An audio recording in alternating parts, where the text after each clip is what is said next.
Good morning friend. তো তোমরা সবাই কেমন আছো? আশা করি তোমরা সবাই ভালো আছো। তো আজকে আবার আমরা একটা নতুন রেসিপি বানাচ্ছি, কচু আলুর দম। তো কিভাবে বানাবো সেসবগুলো সব স্টেপ বাই স্টেপ তোমাদেরকে জানাবো। তো চলো মায়ের সাথেও দেখা করি।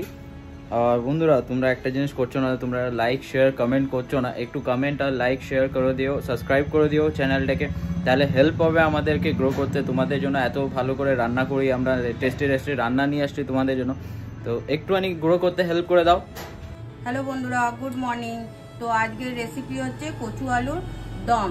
তো তার জন্য আমি কচু আর আলু কেটে নিয়েছি, আর পেঁয়াজ, টমেটো, রেড চিলি পাউডার, গোটা গরম মশলা, নুন, হলুদ, ধনে জিরের গুঁড়ো, একটু চিকেন মশলা আর আদা রসুনের পেস্ট।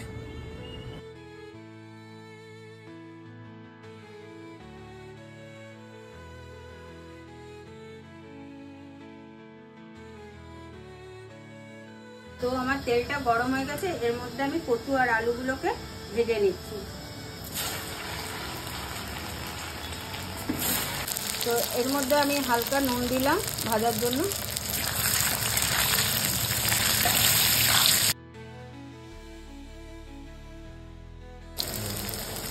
অল্প হলুদ দিলাম। এবার আমি লাল লাল করে একটু ভেজে নিচ্ছি। তো আমার কচু আর আলুগুলো ভাজা হয়ে গেছে, আমি এবার এটা উঠিয়ে নিচ্ছি।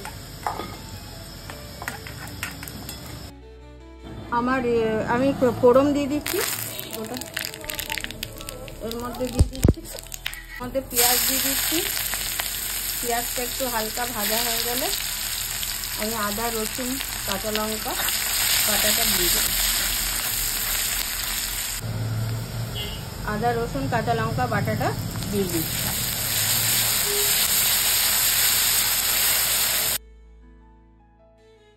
এর মধ্যে আমি হলুদ দিয়ে দিলাম, ধনে দিয়ে দিলাম, একটু চিকেন মশলা দিয়ে দিলাম, একটু কাশ্মীরি রেড চিলি দিয়ে দিলাম, অল্প নুন দিয়ে দিলাম, ওটা দিয়ে দিলাম। দিয়ে এটাকে আমি ভালো করে কষিয়ে দিচ্ছি। এরপরে আমি একটু হালকা জল দিয়ে দেবো, মশলাটা নাহলে পুড়ে যাবে। তো আমার মশলাটা কষানো হয়ে গেছে। তো আমি এর মধ্যে কচু আলুগুলো দিয়ে আবার একটু ভেজে কষিয়ে নেব।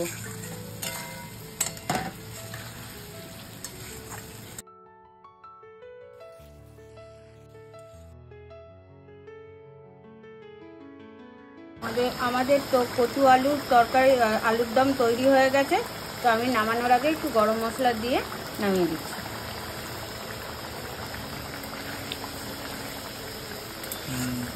আমাদের কচু আলুর দম তৈরি হয়ে গেছে। তো আমি একটু হালকা গরম মশলা দিয়ে নামিয়ে দিচ্ছি।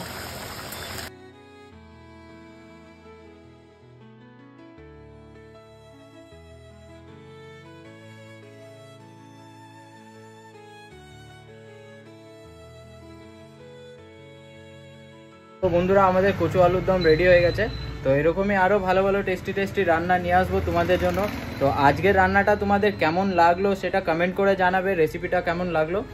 তো এইটার জন্য শুধুমাত্র তোমাদেরকে কি করতে হবে, আমাদের চ্যানেলটাকে লাইক শেয়ার সাবস্ক্রাইব করে দিতে হবে আর কমেন্ট করে জানাবে।